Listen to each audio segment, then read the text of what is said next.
Hi to all Moglox Lives. I think it's time to play a little 7 Days to Die. Alright. Pretty sure I must have been on my way back to unload my stuff. I didn't make it. It happens. Um, yeah, taking a little break out of what I gotta do today. Do my recording. It is 9 o'clock at night, to be fair, but, I am in the middle. Well, not the middle. Technically, I think I'm done. Um, but I think I'm going to push on and see if I can't get tomorrow's work done tonight as well. But I definitely need a slight break in here before I do all that. And so that is why I am recording now.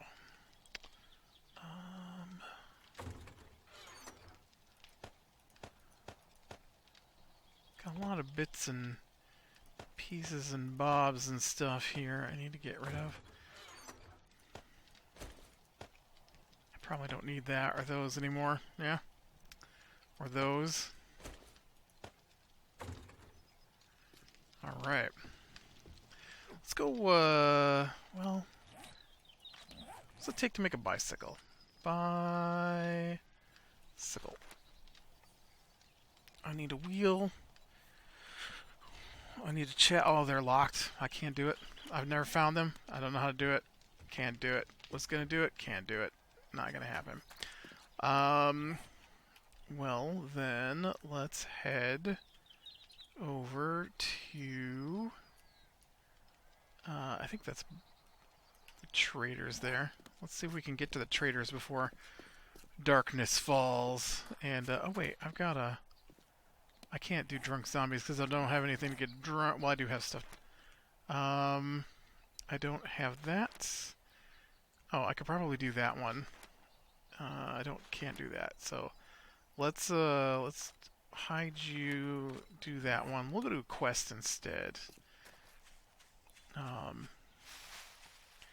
Just a little. Well, let's go see if we can get a quest, and then we'll see. Yeah, we start a new game tonight on the old gaming group. Look, right here's some niter. Remember I was looking for niter? There's some like 2 inches from my base. Start playing Factorio tonight. I've played it a little bit before. It's kind of weird to play it as a group. Honestly, it's one of those games that I'm not a big fan of playing survival games as a group. It's cool and all to, like be on the same thing as other people, but sharing with other people in a game, and I don't mean like, hey, here's some supplies, although there is some of that, but as long as everybody is bringing in stuff, I don't mind sharing supplies. Oh man, my knucks are gonna break. And I totally put my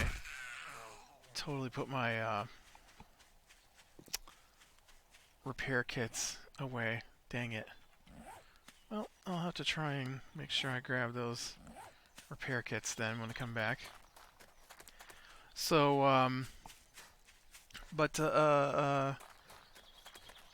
Factorio, I mean, you saw it on here once upon a time, maybe. We played on a server, not recently, but we played on a server, and there was a guy who jumped on and played with us. I don't remember if I recorded that stuff, but we did like the month-long server that I just did. We did one of those before, but there were more people playing on it. And my DM from Wednesday nights, right? He's on there, and but he doesn't go out and get stuff. He just uses what everybody's got. Yeah, should have probably shot him with my gun.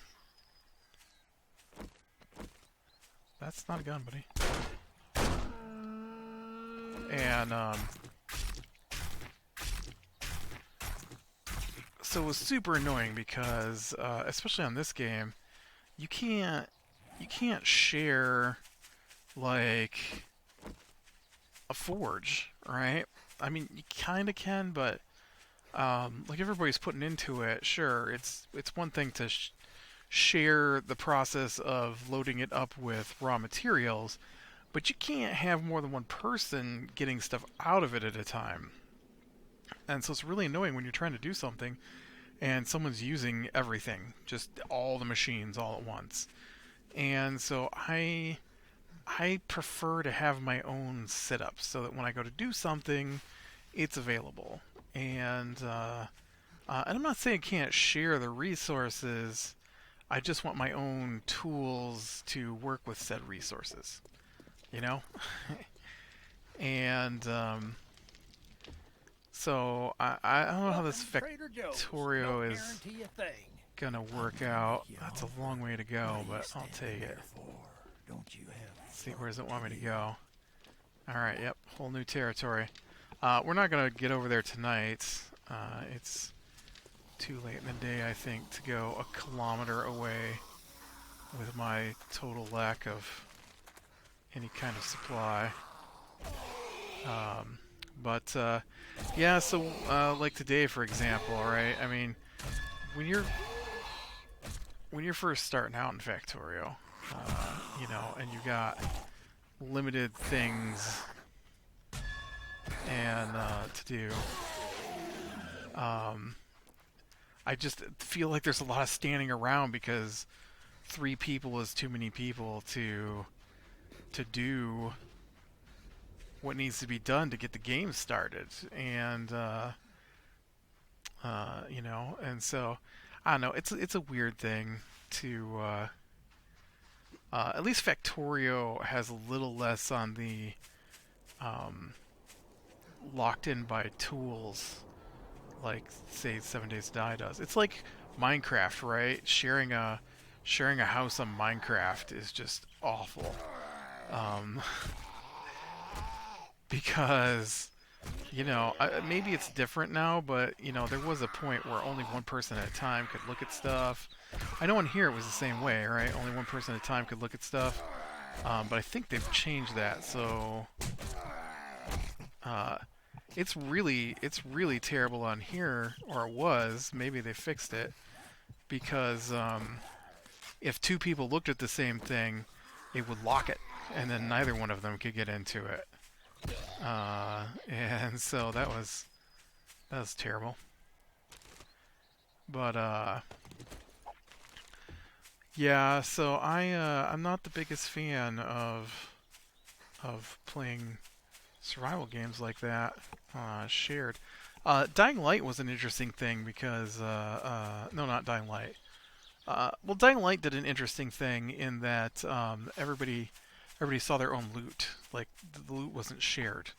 So one guy would open a box and then he would take out what was in the box, and then there's still stuff in there for everybody to grab because the guy who looted the box only looted what was on his screen, and everybody else had to loot what was on their screen. Um, and then um, the other game we're playing is what's the other game we're playing? I don't remember what it's called all of a sudden off the top of my head, but it has a mechanic where the loot's automatically shared. So like I can't think what it's called. I can think of the word descent, and that's not it. Remnant. There we go. Remnant. And so like scrap is the currency. So if someone picks up scrap, everybody gets that amount of scrap. And you kill the boss, he drops a piece, everybody gets a copy of that piece. The only things that didn't work like that so far were keys, because you only need the one key for the thing, and that's not shared. I mean, that's not you know, you don't need 3 copies of the key for one door. So as soon as someone picks up the key, everybody's got the key. Maybe.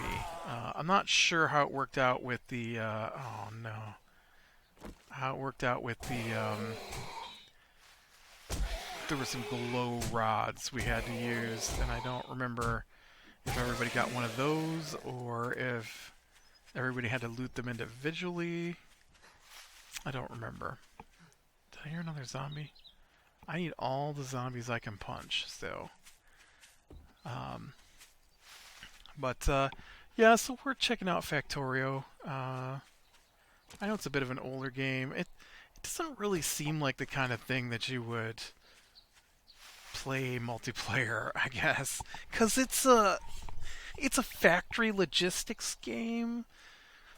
It's all about, bringing the raw resources to your base. And like I said, today we played it, and like one guy starts up an iron mine in the iron section. Well, the copper section is right next to it, so you might as well move on to that too. And then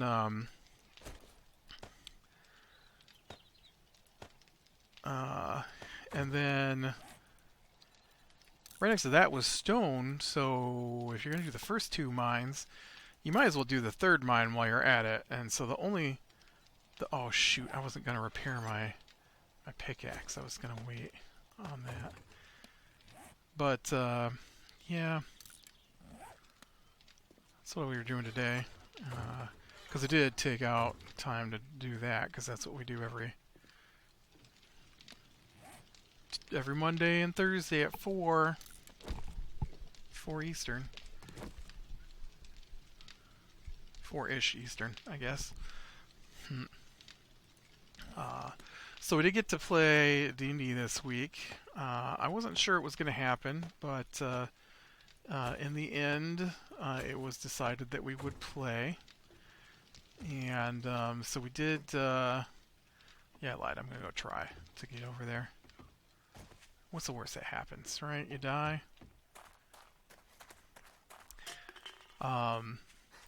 So the last time we played, right now we're doing. I think it's pointless. I hate nonsense quests, and these are nonsense quests. I like to I don't mind like a side quest line kind of thing, but these aren't side quest lines. These are make work quests, and um, and I'll give you a prime example here was last night's session. So last time we played, which has been a couple of weeks, we talked to a guy, and he wanted us to find out who was killing people in the docks, and then all the information we were given by our DM was completely wrong. I don't know if that was intentional, because he often gives us the wrong information. I'm not sure he takes the time to read what the words actually says, and he just infers what he thinks it should say. And then when he goes to read the next part or read off what we're supposed to do, he then realizes that, hey, the information I gave you is completely wrong, so we need to retcon this. And so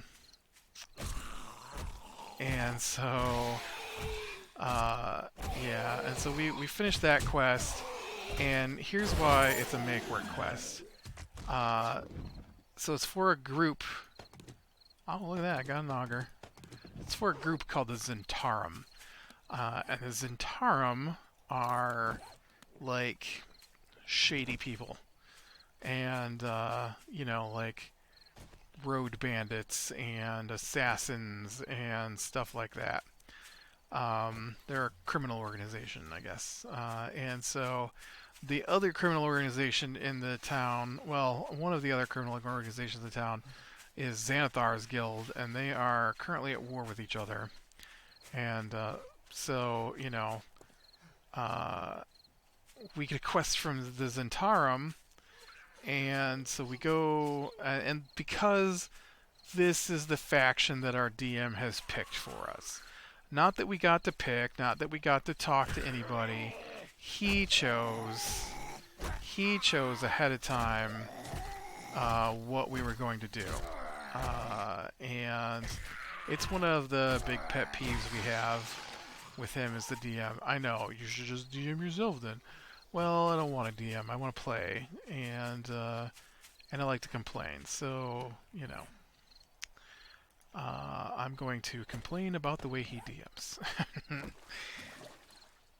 And so,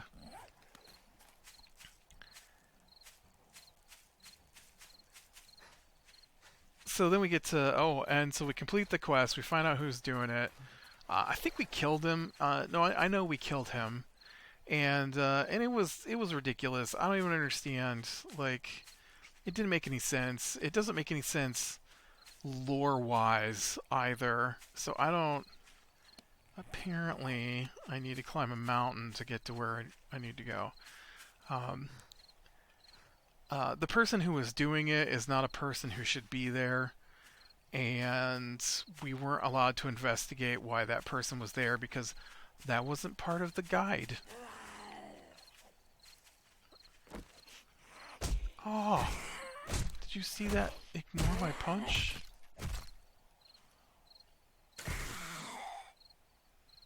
Now what you gonna do? I'm flying in midair.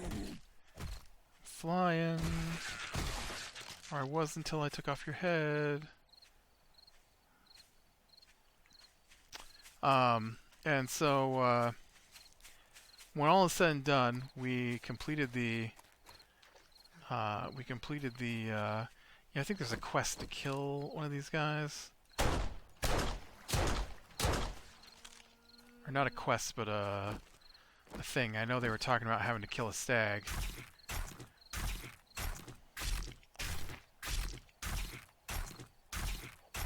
There we go. And so, we got a faction point in the Zentarum. Now, we weren't given any ways to increase our faction beyond that. So I don't know what the point of having faction in the Zentarum is.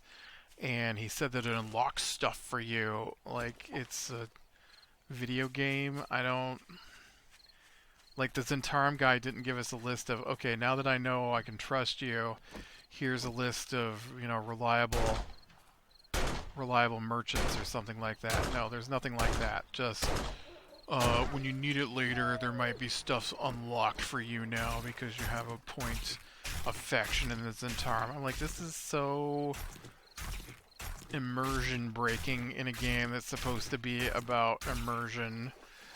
I mean, sure, there's numbers involved. It's a game, but some of those numbers aren't supposed to be things that you're aware of. And so then we get to this week, and at the end of last session, he's like, the leader of the biggest defender of the city sends for you. And I'm like, really? I mean, we're just starting out. Why? Because he chose that to be one of our factions. He chose that to be one of our factions because, and here is the reason, he is using a guide, and the guide does not match the book, and the guide offers an extremely powerful item if you join their faction. Not in the book, but in the guide. The actual book that this adventure comes from has none of that in it. It's not in there. Nothing that he makes us do is in the book. And so he complains about having to prep, and then he reads it all from a guide. Oh man, I thought we were doing that other thing. I didn't realize I had locked myself into this. Whoops. I thought we were headed to do the fetch quest. I was so confused. Alright, let's make sure our bullets are loaded. I don't know if I can take them with my fists. A lot of times there's a bunch of them. Yep, there's a bunch of them. Okay. Bullets it is.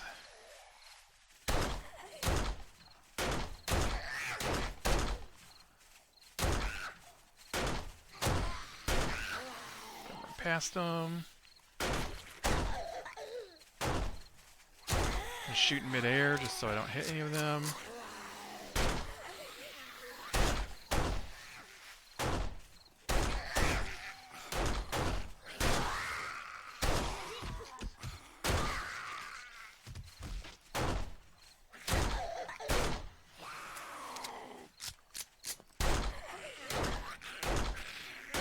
Whoa, you're not a woman. This is a quest to fight women. So we go and she gives us a quest. And this is a make work quest. I need you to go talk to a guy and come back and tell me what he said. That was our quest. And where's this? Oh wow, the complete opposite direction that I went. So it's on a mountain, but the mountain is inside the city. And so here's where we completely break. Alright, so this is a faction make work quest. It's got nothing to do with the storyline. It won't really have any impact on our game.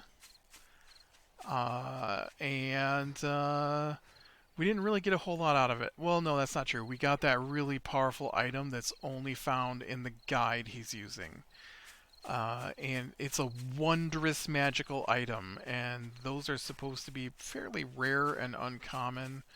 And but his guide, he likes the guide because the guide makes his guy powerful, and that's why he's changed the rules so that his guy can be more powerful.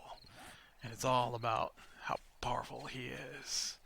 And we just want to play. We just want to do the quest. We want to find out what's going on. You know, fight a few fights, magic items, whatever. I know, he's really. I do not have any way to stop from bleeding, so I don't have any bandits on me. I know, you roll a dice, right? No. There's different ways to create your character. I know this is another tangent, but there's different ways to create your character.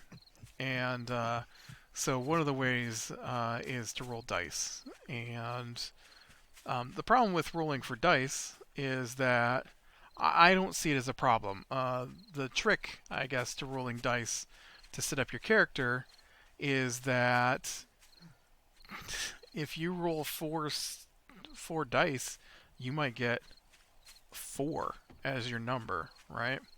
And even more than that, it's actually roll 4 dice, drop the lowest one, which is even better than the original roll 3 and take what you got. So you roll 4, you drop the lowest one, so that gives you a little higher number. But you could get a 3 as your number, and that's not great because you need well, no, let me rephrase that.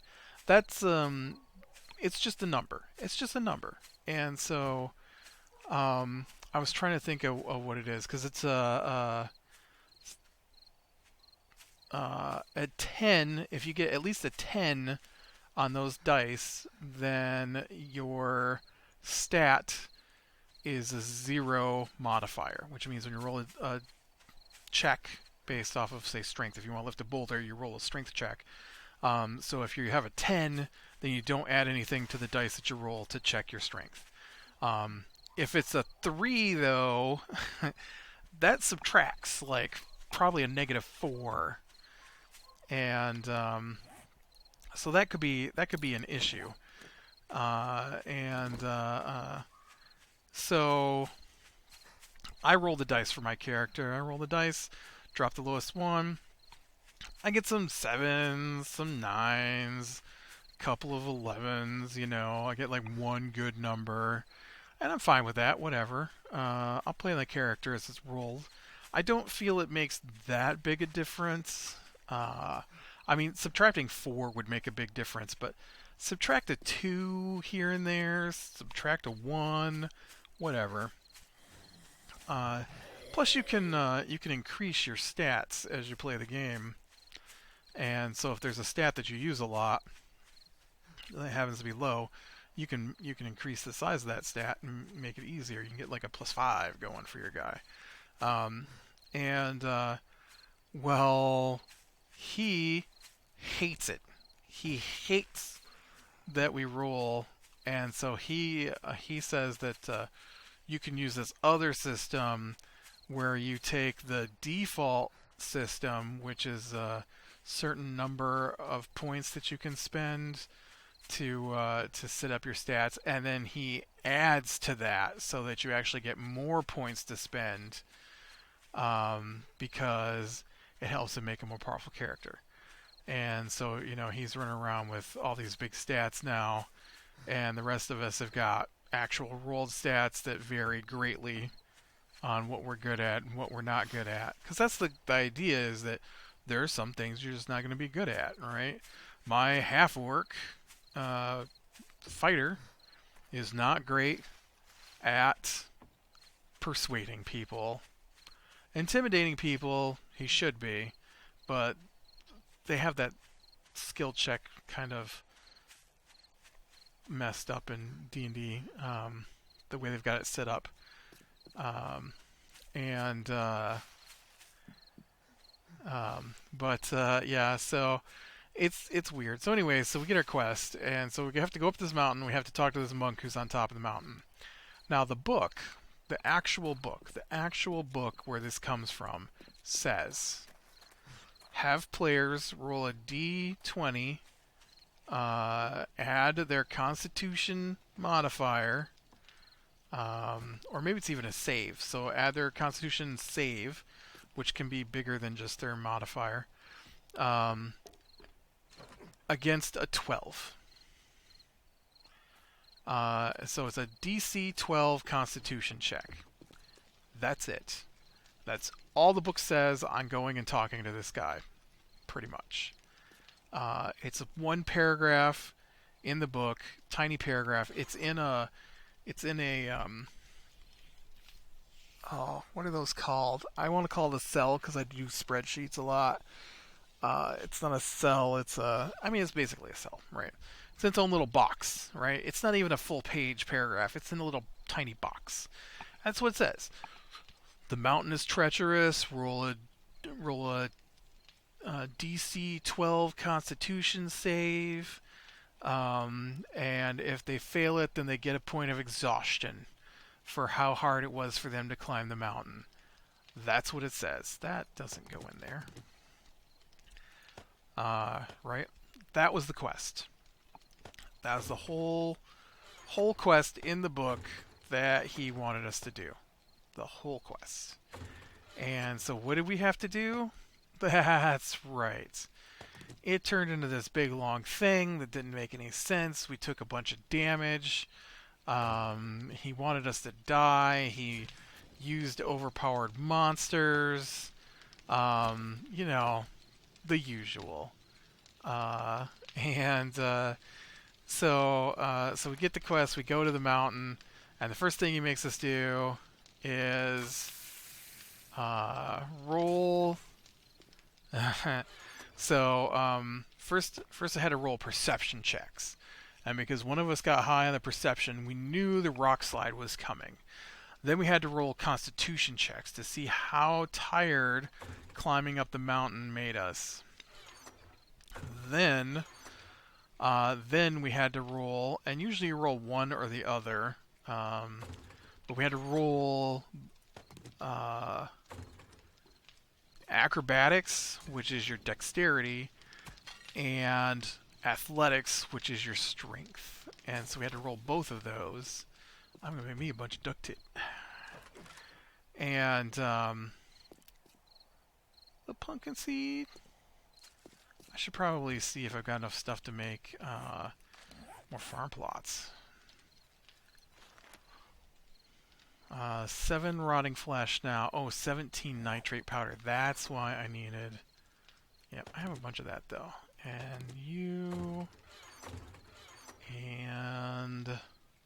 You... Ooh, look at that. I can make 2 more farm plots. And so, so I'm just like, dexterity and athletics. Nobody's going to be good at both of those, probably. You might, I'm not saying you can't be. I'm just saying that usually you're good at one or the other. And so, like, my one dude, we're level 2. We're level 2. My guy's got 17 hit points. And so we roll 3 checks. Con check, dexterity check, athletics check.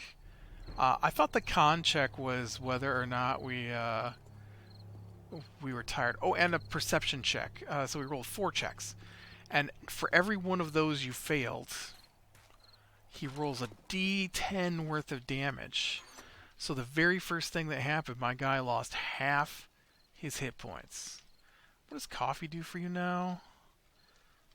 Water, stamina, regen, cold resist. Oh, that's not bad, actually.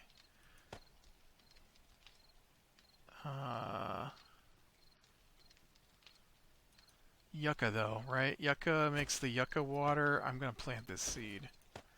I guess I'll plant these coffee seeds, too. Might as well. Get this stuff growing. Yeah, it's yucca. And so, so my guy, like, takes 9 points of damage, I think, just to start the night off. And so that gets us past that point. And then we come to the next one. We come to a bridge. And a manticore attacks us. Now we're level 2, so manticore isn't too far off.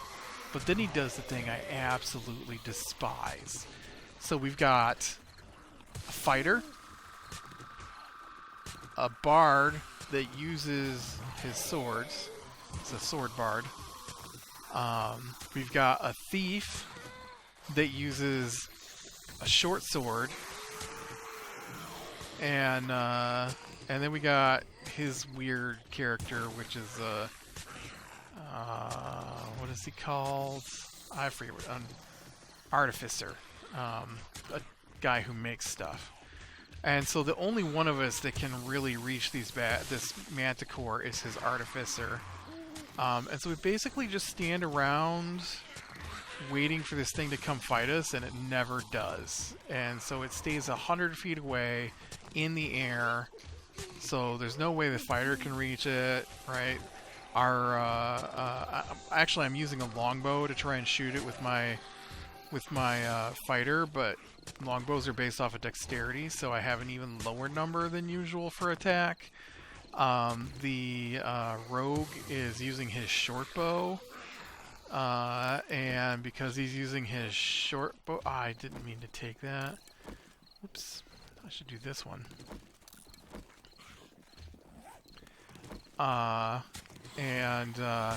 So he's using his short bow to try and attack, but 100 feet is outside the range of a short bow, and so he has to roll twice and take the lower number every time he attacks it. And so we're there for like 4 or 5 rounds, which is a long fight in D&D, before it rolls away. He's like, "Would you like to borrow some of my equipment so your guys can reach it?" No, I'm fine. I'll just stand here and wait to see if it comes down. Thanks. Well, I got extra equipment that can shoot farther than his short bow. Would you like to? No. Why don't you just make the guy come down here and fight us? It's dumb that your manticore is staying in the air and flinging spikes from its tail at us. But he's always doing stuff like that. He'll put in a creature that can slide into the ground, and it spends the entire fight popping out of the ground, hitting us, and then going back in the ground. And it never comes to the surface. And so the only way we get to attack it is with opportunity attacks when it slides back into the ground and leaves our area. Although I think half the time he says that doesn't count, so we can't even attack it then, because now it's in the ground and you can't reach it. Or its stuff just stays in the air, or it goes invisible, or he acts like we're not supposed to fight in this game, and it drives me crazy. So we defeat that thing finally. We had to chase it down to its hidey hole. I don't have any food prepared. I guess I better make some food here. Grilled meat. Can we do like 10 of those? And so then we get to the next section, and we had found a dead guy, and he'd been eaten by, well, one of the guards tried to kill us. He's the one that caused the rock slide, and then the Manticore had the body of a guard in its cave, and so we knew at this point that probably something was shady going on with the guards, and so I personally thought there was an imposter mixed in amongst them. But no, what had happened was the Zentarum had killed all the people and were... Yeah, that really doesn't make any sense. Like, why would they even be there? This is the problem with his guide, is that whoever wrote it is not smart. So, the only person on the top of this mountain is a monk. There's a fort that's there, which is weird that there's a fort on top of this mountain to stop people from seeing this monk. So the bandit people sent bandits to take over a fort that no one actually travels the road through unless they're going to see this monk, and no one goes to see this monk. Why would you send your bandits there? I don't know, but anyways, we had to fight them, and they try to do the same thing. They try to stay on top of, oh good, I feel sick to my stomach from my meat. Great. Do I, by any chance, have some goldenrod tea? No. Yes.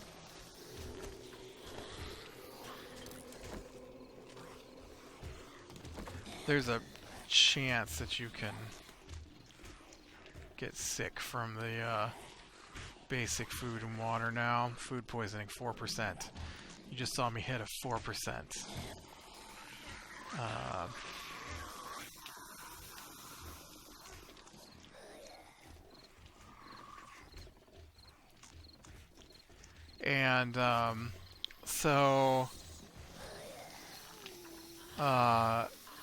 Yeah, so then we talked to the monk, and oh yay, now we've got a point of, oh no, this is bad. I don't... Ugh. Is that not the way I came in here before?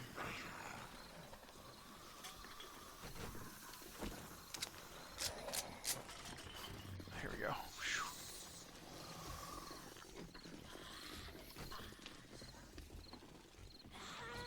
Well, that wasn't good.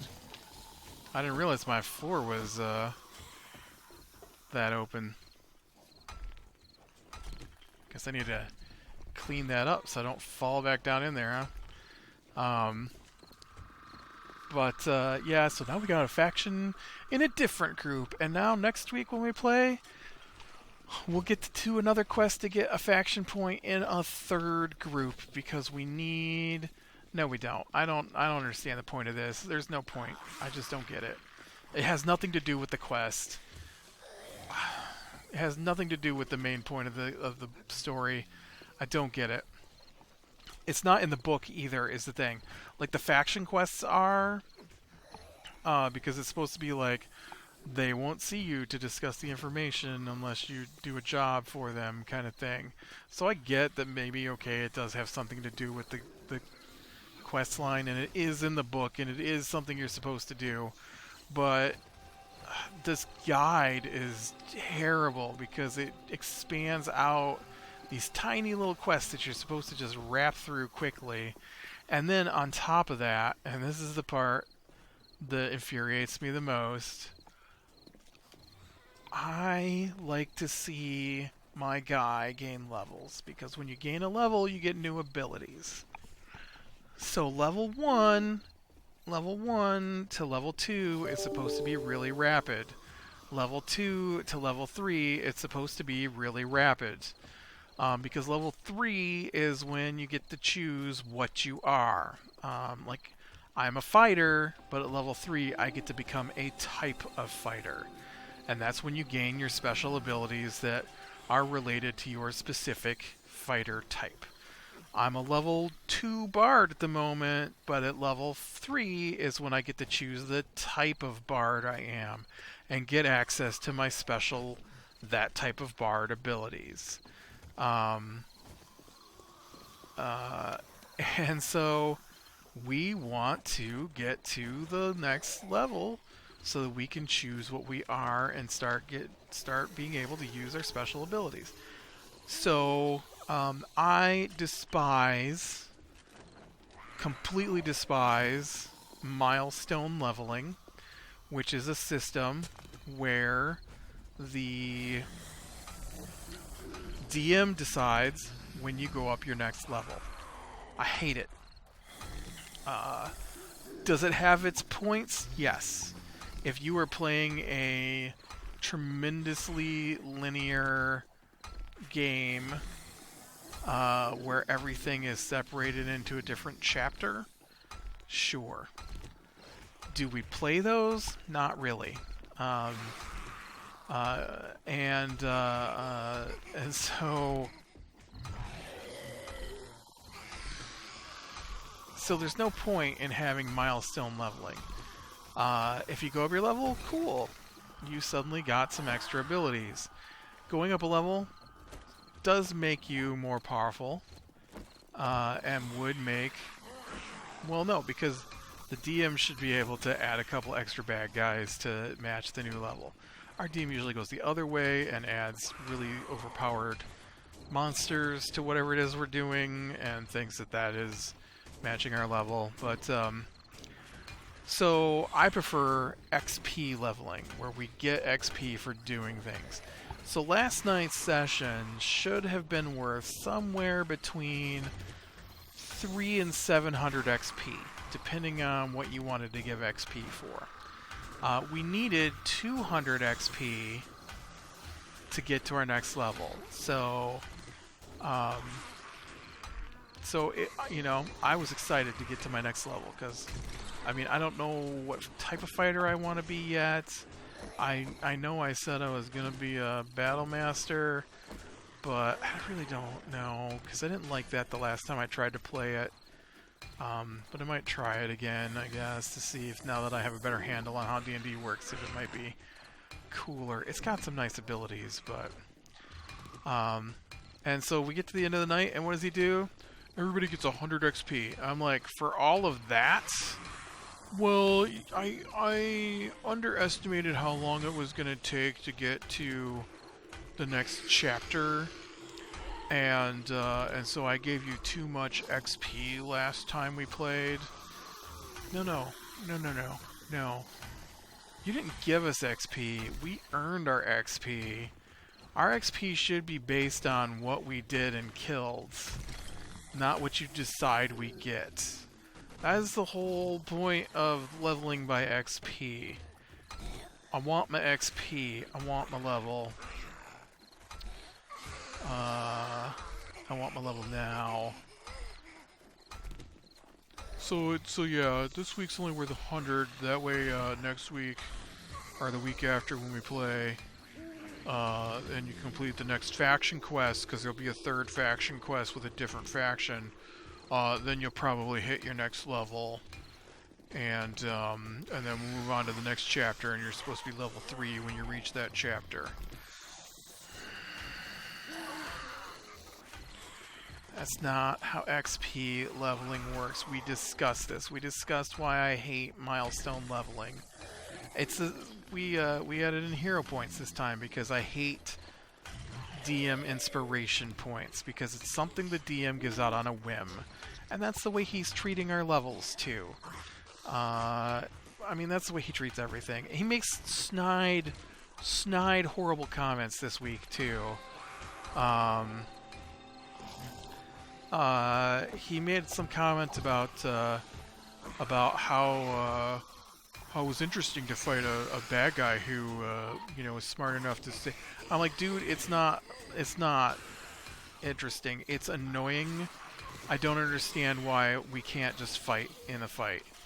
Like, why is this thing not coming to fight us? And he's like, I know it's frustrating. Like, I know it's frustrating. I know.